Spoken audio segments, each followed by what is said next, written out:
Hello, my name is Spring, and I love reading to my children. This time, I'm going to read the book Job Wanted by Teresa Bateman and illustrated by Chris Sheban. I absolutely love this story for its simplicity and how lovely it is to be on a farm. An old farm dog plodded down a dirt road, paw sore and stomach empty. When he reached a farm, he marched right up to the farmer. "Do you need a dog?" he asked. "No," the farmer replied. "Dogs just eat and don't give anything back. They're not like cows or horses or chickens that pay for their keep." "Do you have an opening for a cow?" the dog asked. The farmer scratched his nose. "Well, sure, but you're not a cow." "We'll see about that," the dog said. "I'll start work tomorrow." The next morning, the dog was up before dawn. He opened the barn door and herded the cows into place. When the farmer saw all the cows ready and waiting, his eyes popped. He did the milking in jig time. When he got to the last stall, the dog said, "Moo!" The farmer shook his head. "I'll grant you it was handy having the cows ready, but you're not a cow, so I'm afraid there's no job for you here." The dog was disappointed, but not discouraged. "Do you have an opening for a horse?" he asked. The farmer scraped goo off his boots. "Well, sure, but you're not a horse." "We'll see about that," the dog said. "I'll start work tomorrow." When the farmer went to the barn early the next morning, the cows were all in their stalls, ready to go. He said. The milking went quickly, leaving time to plow the field. The farmer went out to hitch up the horse to the plow. Standing next to the horse was that dog again. The dog said, "Nay." The farmer frowned. "I appreciate your help with the cows, but this harness won't fit you." He hooked up the plow and headed to the field. The horse trudged along at a snail's pace. The dog hurried to the garden for a bunch of carrots. He ran in front of the horse, dangling the tasty orange treats just out of reach.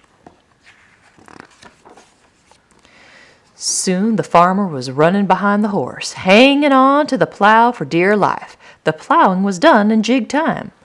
The farmer looked down at the dog. "You're still not a cow, and you're not a horse. There's no job for you here." The dog was disappointed, but not discouraged. "Do you have an opening for a chicken?" he asked. The farmer fiddled with his straw hat. "Well, sure, but you're not a chicken." "We'll see about that," the dog said. "I'll start work tomorrow."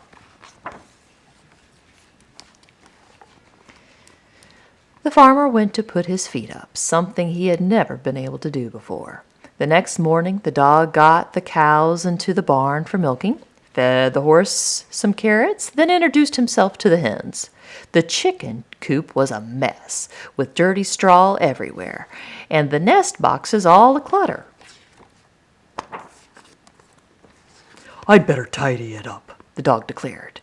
So he cleaned out the whole thing and put out fresh straw in all the nests. Soon the chickens were laying eggs in their boxes, clucking happily. The dog built himself a cozy nest. Then he settled down for a nap before the farmer came to gather the eggs.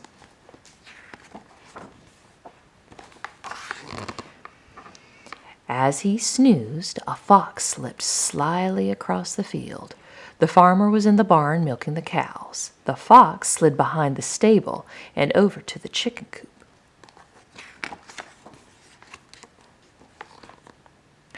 He reached in one furry paw to steal a chicken or an egg.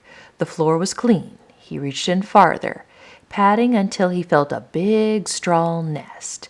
His paw reached up and grabbed.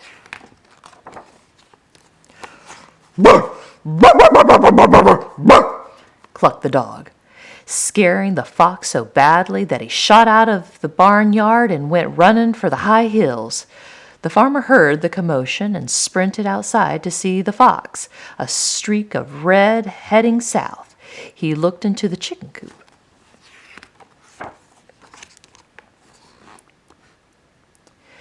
The hens were all in their places and settling down again after the foo-for-all.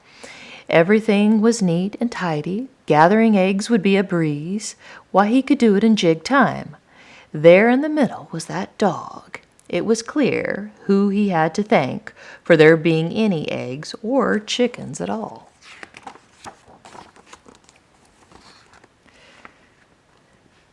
The dog looked at him and said, "Cluck." The farmer hitched up his overalls. "I'm sorry," he said. "I don't have any openings for cows. My horse position is filled. You're not quite right for chicken work, but I might have one job that just opened up."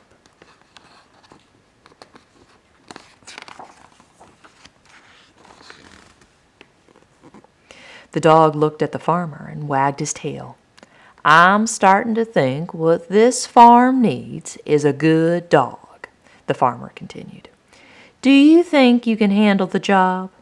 And the dog said, "Ruff!"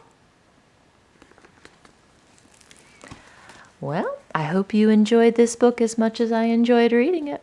Have a good one.